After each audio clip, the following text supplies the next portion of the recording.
요한복음 2장 44절로부터 50절까지의 말씀은요, 요한복음 12장의 결론인 동시에 1장부터 12장까지의 결론이기도 해요. 요한은 요한복음 1장부터 12장까지 예수님이 행하신 7가지의 표적을 중심으로 예수님이 어떻게 하나님의 아들이시며 그리스도이신지를 증거했습니다.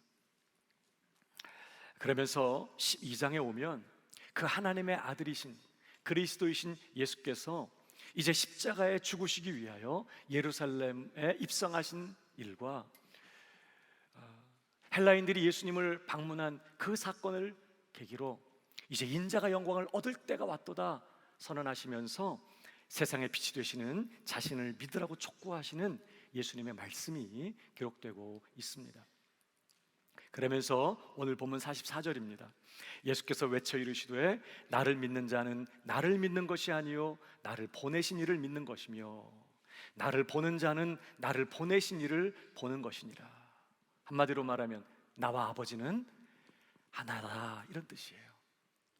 그러니까 결국 예수님은 이 말씀을 통해서 예수님 자신이 아버지와 동등하신 하나님이신 것을 선언하고 계시는 것입니다. 예수는 하나님이시다. 이것이 요한복음의 핵심 메시지 중에 하나인 것이죠. 그러면서 예수님은 자신이 이 세상에 오신 목적을 다시 한번 말씀하세요. 46절입니다. 나는 빛으로 세상에 왔나니 무릇 나를 믿는 자로 어둠에 거하지 않게 하려 함이로라. 다시 말하면 예수님을 믿는 자로 하여금 빛 가운데 거하게 하기 위하여, 빛 가운데 행하게 하기 위하여 왔다, 이렇게 말씀하시는 것이죠. 사실 우리 모두가 어둠이었고 전심으로 어둠에 몰두하면서 그렇게 어둠에 거하다가 영원히 멸망할 자들이었어요, 우리 모두가. 그런데 우리 예수님 오셔서 우리를 그 어둠에서, 우리가 도무지 스스로 헤어나올 수 없었던 그 어둠에서 우리를 건져내신 것입니다. 이유가 뭐예요? 이제 더 이상 어둠에 거하지 않고 빛 가운데 거하며 그 빛 가운데 행하게 하기 위하여 예수님께서 우리를 그 어둠에서 건져내신 것입니다. 그리고 여러분, 바로 이것이 구원이에요. 구원은 그저 예수 믿고 죽어서 천국 가는 정도가 아닌 것입니다. 지금까지 우리가 머물렀던 그 어둠에서 건짐을 받아 이제는 빛 가운데 거하며 빛 가운데 행하는 삶을 사는 것, 이것이 구원이라는 거예요. 그래서 오늘 본문도 다시 보십시오. 46절, 나는 세상의 빛으로 세상에 왔나니 무릇 나를 믿는 자로, 원래는 어떻게 해야 돼요? 구원을 받게 하려 함이로라. 이 말씀을 뭐라고 풀었어요? 어둠에 거하지 않게 하려 함이로라. 빛 가운데 거하며 빛 가운데 행하게 하려 함이라, 이런 말씀인 거예요. 그래서 그 다음 절도 사람이 내 말을 듣고 지키지 아니할지라도 내가 그를 심판하지 아니하노라. 내가 온 것은 세상을 심판하려 함이 아니요 세상을 구원하려 함이니라. 구원이 무엇입니까? 어둠에서 건짐을 받고 이제는 그 빛 가운데 거하며 빛 가운데 행하는 삶을 살게 되는 것, 이것이 구원이라는 것이죠. 그렇다면 여러분, 한 사람이 예수를 믿어 구원 얻은 자 된 것을 뭘로 확인할 수 있어요? 이 말씀에 의하면 그저 단순히 교회 오고 가면서 예배를 참석하고 교회에서 봉사하는 것 귀한 일이지만 그것으로 충분하지 않아요. 정말 그 사람이 예수 믿어 구원받은 사람인가 뭘로 확인한다고요? 그가 오늘 빛 가운데 거하는 삶을 살고 있느냐, 이것으로 확인할 수 있다는 거예요. 예수 그리스도로 말미암아 생명을 얻고 눈이 떠져서 그 빛을 본 사람, 그 빛을 믿고 의지하며 전심으로 그 빛을 따라가는 참 신자는요, 이제 더 이상 어둠에 거하는 삶이 불가능해요. 이미 내 안에 빛을 소유하고 있어요. 이미 빛 안에 살고 있어요. 사실 어둠에 있을 때는 어둠 가운데 사는 삶이 불편하지 않았어요. 은밀한 죄의 낙을 즐기기까지 했어요. 어둠의 일들 자연스럽게 그것이 원래 삶이었던 것처럼 그렇게 불편함이 없이 살아왔어요. 그러나 성령으로 거듭나 예수 그리스도를, 빛 대신 예수 그리스도를 내 삶의 중심에 모신 그 사람, 그로 말미암아 영원한 생명을 얻고 예수 그리스도 안에 있는 그 사람은 이제 더 이상 어둠에 거하는 것이 불가능해요. 결코 만족과 행복을 누리지 못해요. 오직 빛 가운데 거하기를 더욱 소원하게 되고 스스로 말입니다. 또 빛 가운데 거하는 삶에서 진정한 만족과 기쁨을 얻게 돼요.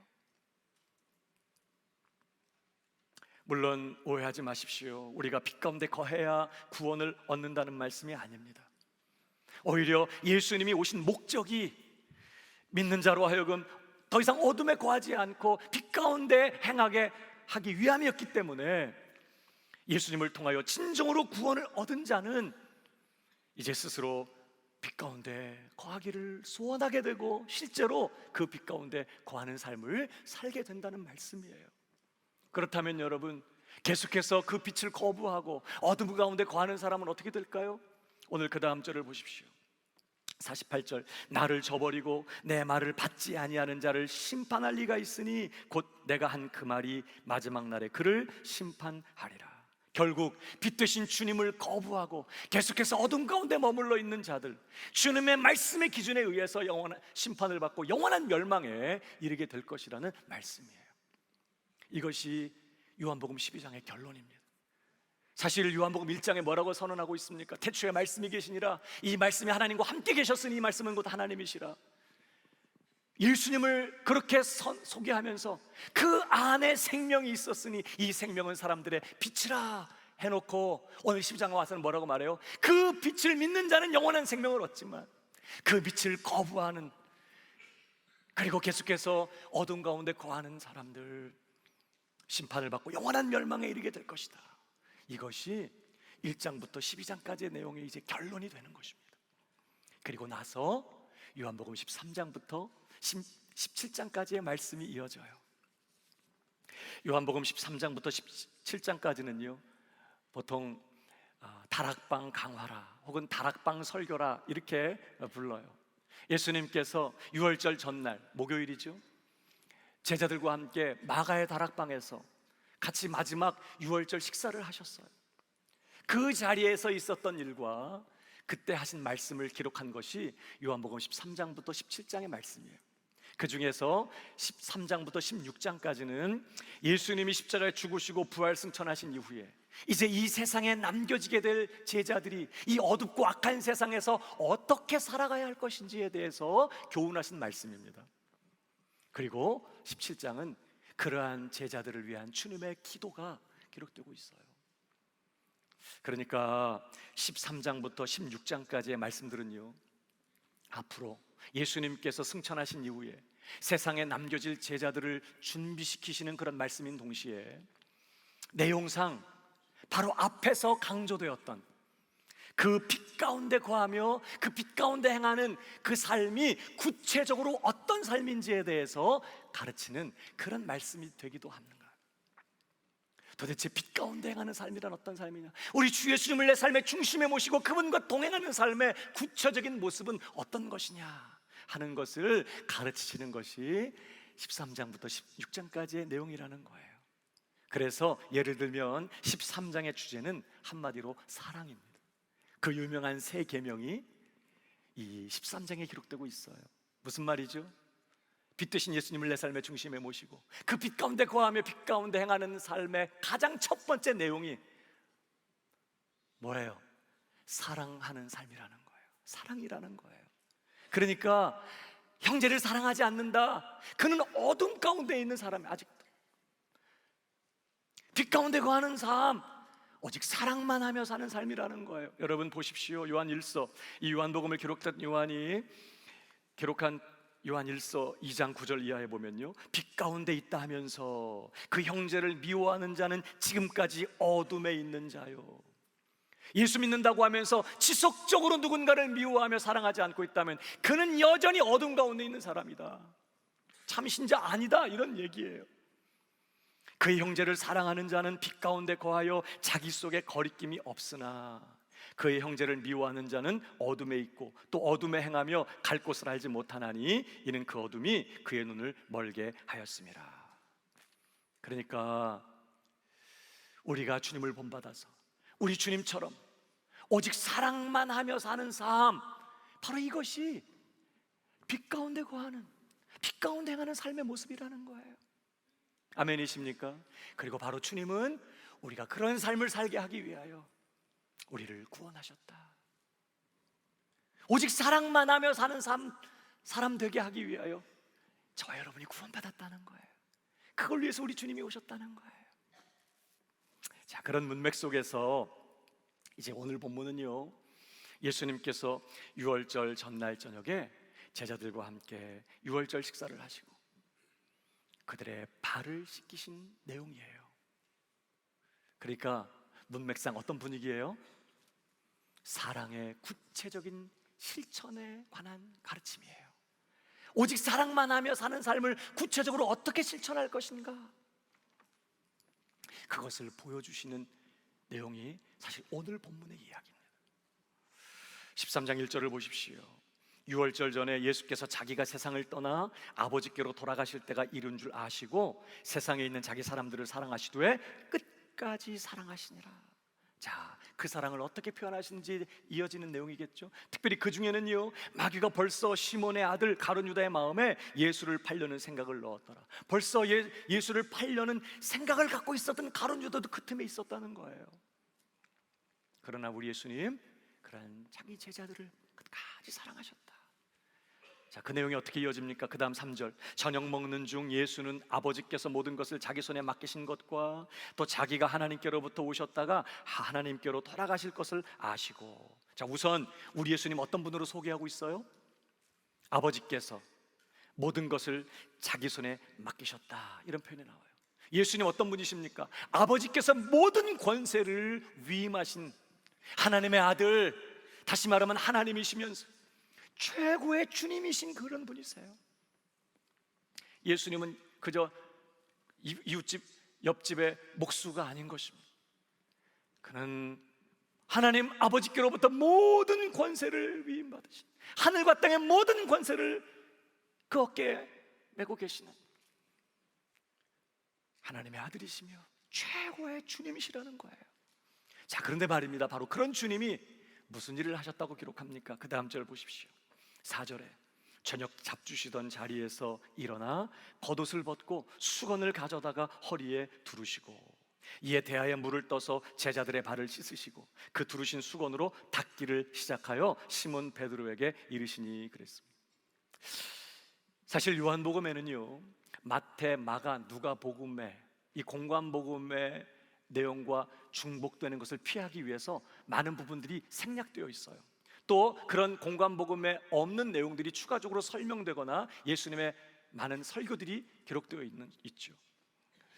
그래서 이 공관복음서를 보면 예수님께서 이 마지막 유월절 식사 자리에서 성만찬을 제정하세요. 그러면서 예수님 자신의 죽음을 예고하십니다. 근데 말입니다, 누가복음 22장에 보면 바로 그 자리에서 예수님께서 성만찬을 제정하시고 이것은 너희를 위한 나의 살이다, 받아 먹어라, 이건 너희를 위한 나의 피다, 마셔라, 내가 올 때까지 기념해라, 그러면서 성만찬을 제정하시고 자신의 죽음을 예고하신 바로 그 자리에서 말이에요, 예수님의 제자들이 뭐 한지 아십니까? 누가 크냐? 우리 중에 누가 크냐? 누가 높으냐? 이 논쟁을 벌였어요. 우리 제자들 대단하죠? 그 자리에서 누가 크냐, 누가 높으냐, 이거 서로 따지면서 다퉜다는 거예요. 그런 상황 속에서 우리 예수님 조용히 식사하시던 자리에서 일어나셨어요. 그리고 겉옷을 벗으시고 허리에 수건을 두르시고 그리고 대야에 물을 떠다가 제자들의 발을 씻기기 시작하셨다는 거예요. 여러분, 이 일은요, 당시 제자들의 입장에서는 아주 충격적인 일이었어요. 왜냐하면 당시에 수건을 허리에 두르고 누군가의 발을 씻어주는 일은 그 당시에 가장 낮은 종, 노예가 자기 주인에게 하거나 혹은 자기 주인의 집에 찾아온 손님에게 하는 일이었어요. 그건 아무나 하는 일이 아니에요. 가장 낮은 종이, 노예가 하는 일이었어요. 그러니까 그날 여러분 저녁 식사하기 위해서 다락방에 몰려들었을 때 여러분 그 다락방 분위기 어땠을까? 향기로웠을까? 하루 종일 때 묻고 냄새나는 그 발, 씻지 않는 발을 하고 거기에 다 모여있는 제자들. 물론 우리 중엔 그런 냄새도 향기롭다고 하는 분이 계시겠지만 여러분 별로 그렇게 향기롭지 못했을 것 같아요, 그 냄새가. 그렇지만 그 제자 중에 누구도 더럽혀진 제자들의 발을 내가 씻어야 돼 이렇게 생각하는 사람이 단 하나도 없었다는 거예요. 왜? 그 일은 내가 할 일이 아니야. 나는 그런 낮은 종이 아니기 때문에 사람의 발을 씻어주는 일 내가 할 일이 아니야. 다 그렇게 생각하고 있었던 거예요.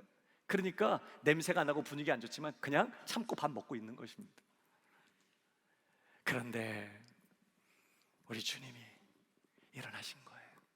그리고 가장 낮은 종이 하던 바로 그 일을 우리 주님이 하신 것입니다. 그래서 베드로가 뭐라고 얘기합니까? 6절에 보니까 베드로가 이르되 주여 주께서 내 발을 씻으시나이까? 의미를 살려서 다시 번역하면요, 주여 당신께서 지금 제 발을 씻으실 작정이십니까? 이런 표현이 아주 당황해서 하는 말이에요. 그러자 예수님 뭐라고 말씀하세요? 7절에 예수께서 대답하여 이르시되 내가 하는 것을 네가 지금은 알지 못하나. 도무지 이해할 수 없는 일이에요.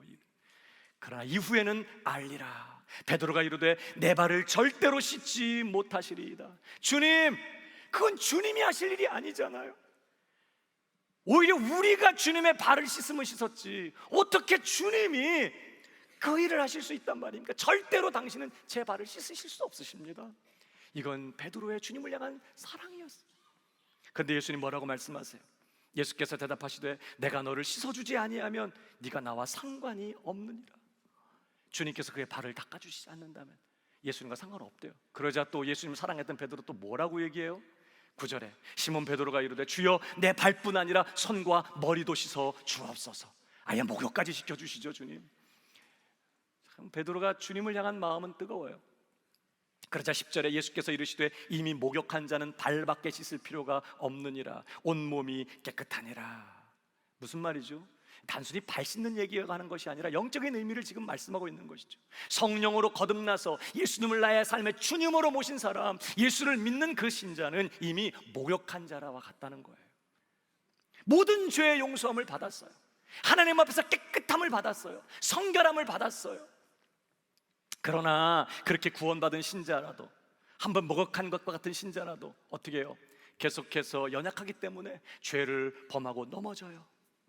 그래서 날마다 죄를 고백하고 회개함으로 예수님께로부터 죄 씻음을 받아야 한다는 거예요. 이 더럽혀진 세상을 살면서, 세상을 걸어가면서 더럽혀진, 마치 더럽혀진 발 닦는 것처럼 늘 날마다 주님 앞에 가서 죄를 내려놓고 고백하면서 죄 씻음을 받는 은혜를 늘 받아야 된다는 거예요. 나는 그거 하기 위해서 왔다는 거죠. 그러니까 오늘 이 말씀은요, 단순히 그저 예수님이 제자들의 발을 씻어주신 그런 말씀 정도가 아니라 사실은 예수님 뭘 염두에 놓고 하신 말씀이에요? 우리의 죄를 씻어주시기 위하여, 그래서 우리가 깨끗함을 받고 하나님 앞에서 영원한 복을 누리며 살게 하기 위하여 예수님은 십자가에 죽으시러 오셨던 것을 염두에 놓고 지금 하신 말씀이에요. 그러니까 여러분, 우리를 섬기신 예수님의 섬김은 그저 단순히 발 닦아주고 허드렛 일을 도와주고 그런 정도가 아닌 것입니다. 우리를 위한 주님의 섬김은 우리를 위하여 당신의 하나밖에 없는 생명을 십자가에 내어놓으시는, 그걸 통해서 우리를 깨끗하게 하시고 영원한 생명을 얻어 하나님 앞에 살게 하시는 그런 섬김, 자신의 생명을 내어놓으시는 그런 섬김이었어요. 그래서 마태복음 20장 28절을 보십시오. 인자가 온 것은 섬김을 받으려 함이 아니라 도리어 섬기려 하고. 자, 어떤 섬김이에요? 자기 목숨을 많은 사람의 대속물로 주려 함이니라. 바로 이것이 우리를 위한 주님의 섬김이었어요. 이 섬김을 통하여 우리는 우리 모든 죄를 용서받고 깨끗하게 씻김을 받고, 오늘도 범하는 죄 주님 앞에 고백하며 회개할 때마다 또 용서받고, 오늘도 여전히 나 같은 것과 함께 해주시고 붙들어 주시고 도와주시고 인도해 주시고 은혜 주시는 그 하나님의 은혜 안에 사는 이런 섬김을 오늘도 우리가 받아 누리고 있다는 거예요. 그러나 여러분, 예수 그리스도를 믿지 않는 사람은 결코 깨끗함을 얻을 수가 없어요.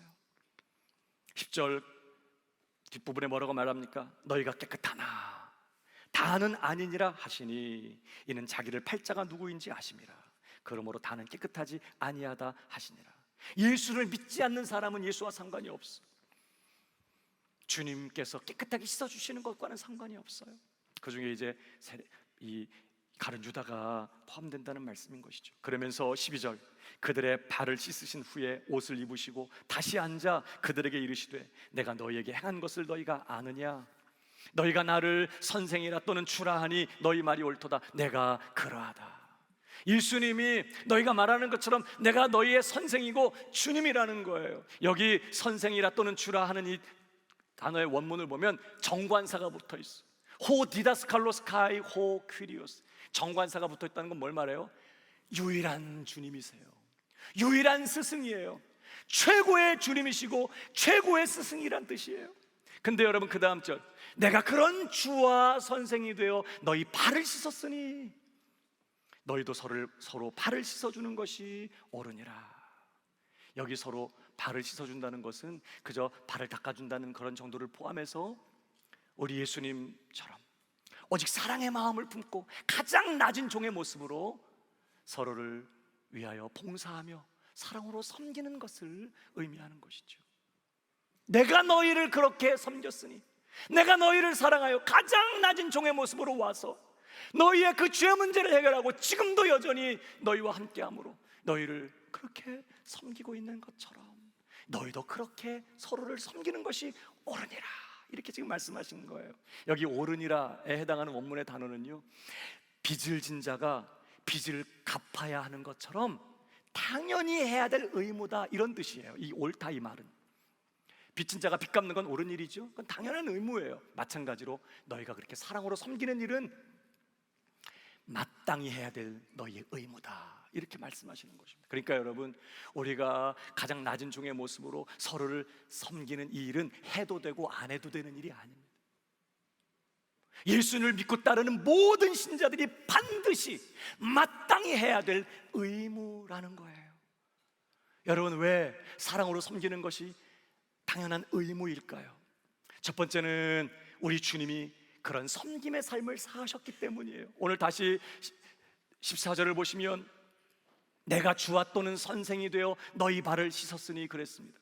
우리가 복종하며 섬겨야 될 우리의 최고의 주님이시며 우리가 따르며 본받아야 될 최고의 스승이신 우리 예수님께서 그렇게 가장 낮은 종의 모습으로 섬기는 삶을 사셨어요. 이 섬김의 삶이 예수님의 삶의 목적이었고 그리고 그의 삶의 방식이었어요. 주님은 이것을 위해 오셨고 그러한 삶을 사셨고 그 삶을 통해 우리를 구원하셨어요. 그리고 지금도 마국간보다 더 비천하고 더 더럽고 더 추잡한 내 마음, 만물보다 심히 부패하고 거짓된 것이 사람의 마음이라고 했어. 내 마음에 성령을 부으시고 그 성령을 통하여 마국간보다 더 지저분한 내 마음 속에 임재하셔서 세상 끝날까지 나 같은 것 버리지 않으시고 함께 하시면서 붙드시고 끊임없이 은혜를 베푸시고 도우시고 이끄시면서 주님의 뜻대로 살아가도록 이끌어주시는 그런 섬김의 삶, 이것이 예수님이라는 거예요. 그러니 그런 예수님을 내 주님으로 모신 사람들은 얼마나 더 그런 삶을 살아야겠냐, 이런 뜻이에요. 우리 주님이 그렇게 사셨는데 그의 종이라는 사람들이 대접받고 산다면 그건 말이 안 되는 거다, 이런 뜻이죠. 더 나아가 왜 사랑으로 섬기는 것이 당연한 의무입니까? 우리 주님이 우리에게 요구하시는 명령이기 때문이에요. 그 다음 절을 보십시오. 내가 너희에게 행한 것 같이 너희도 행하게 하려 하여 본을 보였노라. 너로 하여금 이렇게 행하게 하기 위하여 내가 본을 보였다. 보통 예수님께서 제자들에게 말씀으로 가르치셨어요. 그러나 특별히 이 내용은 본을 보여서 가르치십니다. 구체적으로 어떻게 할 것인지에 대해서 본을 보여 가르치시고 명령하신 일이에요. 뭐가? 가장 낮은 종의 모습으로 서로의 발을 닦아주는, 서로 섬기는 이 일, 이것이 우리 주님이 우리에게 요구하신 명령이라는 거예요. 여러분, 그래서 16절, 내가 진실로 너에게 이르노니 종이 주인보다 크지 못하고 보냄을 받은 자가 보낸 자보다 크지 못하나니. 그러니까 우리 주님이 명령하신 일이니 그분을 주님으로 모시고 사는 사람들이야 당연히 그 명령을 받들어서, 그 주님의 뜻을 받들어서 가장 낮은 종의 모습으로 서로를 섬기는 것이 당연한 의무다, 당연히 해야 될 일이다, 이렇게 지금 말씀하는 거죠. 그뿐만 아니라 세 번째로, 왜 사랑의 섬김이 당연한 의무일까요? 무엇보다 우리가 그런 주님의 섬김을 받은 자들이기 때문이에요. 여기 내가 너희 발을 씻었으니 너희도 서로 발을 씻어주는 것이 옳으니라 그랬죠. 그 옳으니라에 해당하는 그 단어가 오페일로, 원문의 단어가, 그 원형 단어가 오페일로인데, 이 오페일로라는 단어는 빚진 자가 반드시 그 빚을 갚아야 된다라는 말을 할 때 쓰는 단어예요. 여러분, 빚진 자의 의무는 빚을 갚는 것입니다. 우리는 주님께 영원히 갚을 길 없는, 영원히 갚을 수 없는 사랑의 빚을 진 사람들이에요. 자신의 생명을 내어주시는 그런 사랑의 섬김을 받은 사람이, 이 중에 그 사랑의 섬김, 우리 주님의 섬김과 상관없는 사람들은 아무도 없어. 그가 구원받은 사람이라면, 예수 그리스도로 말미암아 죄 씻음을 받고 오늘도 내 안에 성령을 모시고 그 생명으로 오늘을 사는 그런 성도라면 우리 주님의 이 사랑의 섬김을 받은 사람들인 거예요. 여러분, 그러니 그 빚, 사랑의 빚을 진 자로서 그 빚을 갚아야 될 의무가 있다는 거예요. 근데 말입니다, 이 빚은 오직 서로를 향한 사랑의 섬김으로만 갚을 수 있어. 그러니까 신자의 남은 삶은 그 사랑에 진 빚, 바울이 그러잖아요. 사랑의 빚 외에 아무 빚도 지지 말라. 사랑의 빚을 진 빚을 갚는 삶을 살라, 이런 뜻이에요. 그러니까 신자는 이 땅에 살면서 그 빚을 갚는 삶을 사는 것입니다. 내가 받은 그 섬김, 그 주님의 그 사랑의 섬김을 이제 다른 사람들에게 베풀므로써 그 빚을 갚는 삶을 살아요. 근데 그 빚은요, 이 땅에서 다 못 갚아요. 천국 가서도 영원히 갚을 길이 없어. 그러니까 천국 가서도 그 빚을 갚는 삶을 사는 것입니다. 그래서 천국은 뭐가 가득할까요? 오직 사랑의 섬김만 가득한 곳이에요. 서로의 발을 닦아주면서 서로를 위해 봉사하고 섬김, 그런 사랑의 섬김이 가득한 곳, 그것을 기쁨으로, 그것을 영광으로 생각하면서 서로의 발을 닦아주는 그 사랑의 섬김이 충만한 곳, 여러분, 거기가 천국인 것이지요. 우리는 영원히 갚을 길 없는 그런 사랑의 빚을 졌어요. 그 빚을 갚는 것은 당연한 일이에요. 그래서 오늘 사랑의 섬김은 당연한 의무다, 이렇게 성경은, 주님은 말씀하고 있는 것이죠. 놀라운 것은요, 주님은 종의 모습으로 섬기는 이 일을 우리의 당연한 의무라고만 하지 않으셨어요. 우리 그 다음 17절 같이 읽어보십시다. 시작. 이것을 알고 행하면 복이 있으리라. 너희가 이것을 알고 행하면, 정말 주님이 나 같은 것 어떻게 섬겨주셨는지 그 은혜를 알고 그 은혜에 감격하여 그 은혜에 보답하는 마음으로 그의 지체된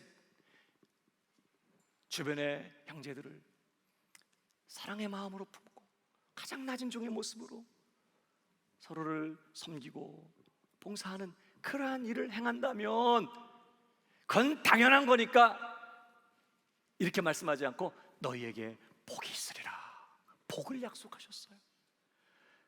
섬김이 마땅한 의무임에도 불구하고 우리가 그 일을 행할 때 복을 주시겠다고 약속하신 것입니다. 여러분, 어떤 복을 주실까요? 정말 사랑의 마음으로, 주님의 은혜에 감격해서 사랑하는 마음으로 가장 낮은 자리에 나아가 봉사하고 섬기는 자들에게 우리 주님 주시는 복이 뭘까요?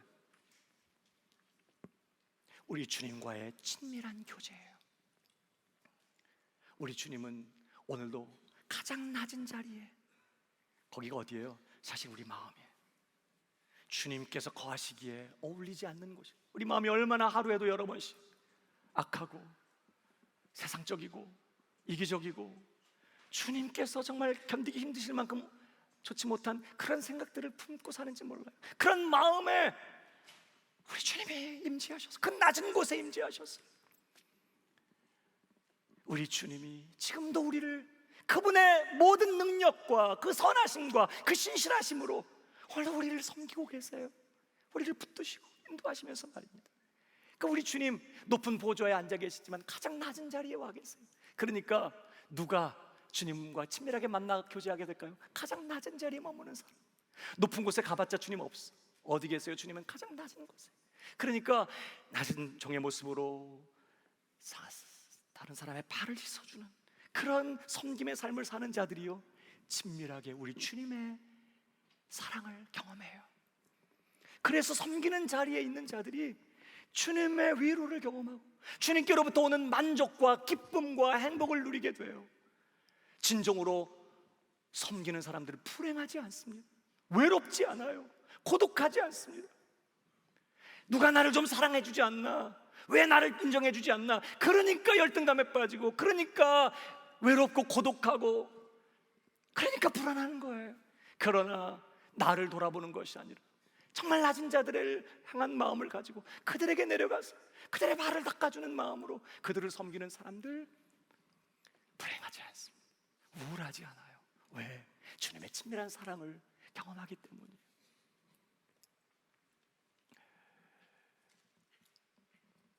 그뿐만 아니라 섬기는 사람들에게 주님께서 주시는 복이 뭘까요? 반드시 그 섬김을 상으로 갚아주시는 복을 주세요. 여러분, 마가복음 9장 41절을 보십시오. 누구든지 너희가 그리스도에게 속한 자라 하여 물 한 그릇이라도 주면 내가 진실로 너희에게 이르노니 그가 결코 상을 잃지 않으리라. 너희가 내 제자라는 이유 때문에 한 그릇 물 한 그릇 대접한 사람, 내가 반드시 그의 섬김을 기억하고 상을 베풀 것이다.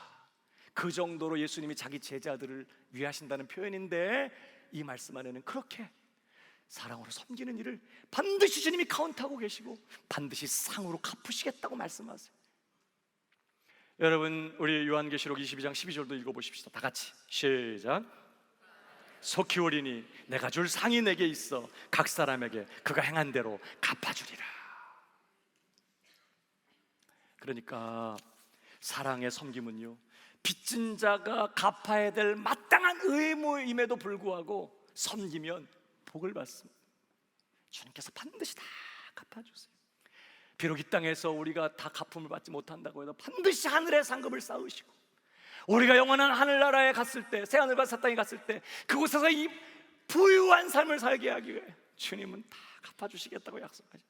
저는 이 복을 빼앗기지 않고 누리게 되는 저와 여러분 되길 주님의 이름으로 축복합니다.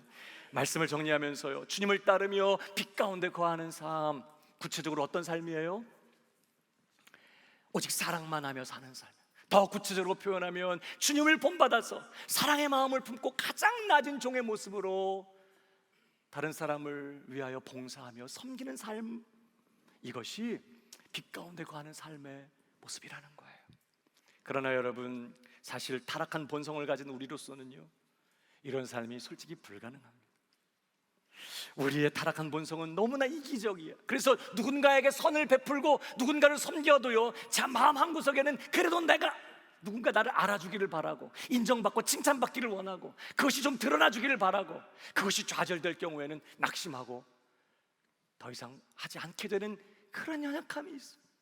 섬겨도 자기중심적일 때가 많아요. 이기적이고 자기중심적이고 자기 사랑적인 그런 사랑, 그런 섬김이에요. 그래서 오늘도 우리에게는요, 전적으로 우리의 생명 되시는 예수님의 은혜가 필요해요. 예수님께서 우리를 더 강하게 사로잡아 주셔야 되고 예수님으로 충만한 그런 심령이 되어야 해요. 나는 철저히 포기되고 나는 철저히 죽고 오직 예수가 내 안에서 나를 통하여 사시는 그런 사람이 되어야 해요. 그래야 진정으로 다른 사람을 주님의 마음 가지고 사랑하며 섬기는 일이 가능해요. 그래서 앞뒤가 안 맞는 말씀처럼 보이지만 사랑하는 여러분, 사랑하려고 노력하지 마요. 예수 없이 예수님을 제껴놓고 사랑하겠다고 결정해봤자 반드시 그 사랑은 자기중심적인 사랑일 수밖에 없어. 나를 위한 이기적인 사랑일 수밖에 없어요. 사랑하려고 노력하지 말고 주 예수님께 몰두하셔야 돼요. 주 예수님께 집중해야 돼요. 가지가 열매 맺으려고 노력하지 않아요. 가지가 어떻게 열매를 만들어내는 게 아니에요. 가지는 나무에 붙어 있으면 돼. 비가 오나 바람이 부나 그 막 폭풍이 몰아칠 때도 나는 절대로 이 나무에서 떨어지지 않겠습니다. 결사적으로 결정하고 그 줄기에 꽉 붙어서 모든 숨쉬는 순간에 그 나무로부터 진액을 공급받는 것처럼, 그러면 자연스럽게 때가 되면요 열매가 절로 맺혀지는 것처럼 우리는 열매 맺으려고, 열매가 뭐예요? 사랑과 희락과 화평, 사랑, 이 열매 맺으려고 노력할 필요가 없어요. 우리가 정말 힘쓰고 집중해야 될 것은 뭐냐? 주 예수님이세요. 그분에게 몰두하고 그분에게 집중하고 그분에게 더 사로잡히게 되기를 소원하고 그 예수님으로 더 충만해지기를 원하고, 그런 마음을 가지고 모든 사람들이 이 어둠 가운데에서 하나님을 떠나 그 마음이 세상을 향하고 세상의 허접스러운 것들을 갈망하며 탐하며 세상을 향하여 달려가는 이런 어두운 세상 속에서 빛 되신 주 예수님, 그분을 갈망하고 그분을 소원하고 그분과 더 연합하기를 원하고 그분과 더 깊이 교제하기를 소원하면서 우리 주님께 더 가까이 가는 그 사람, 오늘도 나는 주님 떠나서 아무것도 할 수 없습니다 고백하며 내 전부가 되신 주님, 그 주님을 붙들고 맹렬하게 그 주님을 따라가는 바로 그 사람, 열매는 저절로 맺혀지게 돼요. 주 예수님이십니다. 그분에게 집중하셔야 돼요. 이제 성탄절을 기다리고 있습니다. 우리 주님께서 가장 낮은 종의 모습으로 우리를 섬기기 위하여 하늘 보좌를 버리고 낮고 비천한 우리에게 찾아오신 이 성탄절을 기다리면서 가장 낮은 종의 모습으로 봉사하며 사랑으로 섬기는 이 삶이야말로 영광의 빛 가운데 거하는 가장 영광스러운 삶이며 가장 복된 삶인 줄 알고 그 복을 빼앗기지 않겠다고 다짐하는 오늘 이 주일에 저와 여러분 되기를 주님의 이름으로 축복합니다. 우리 모두 자리에 일어나십시다.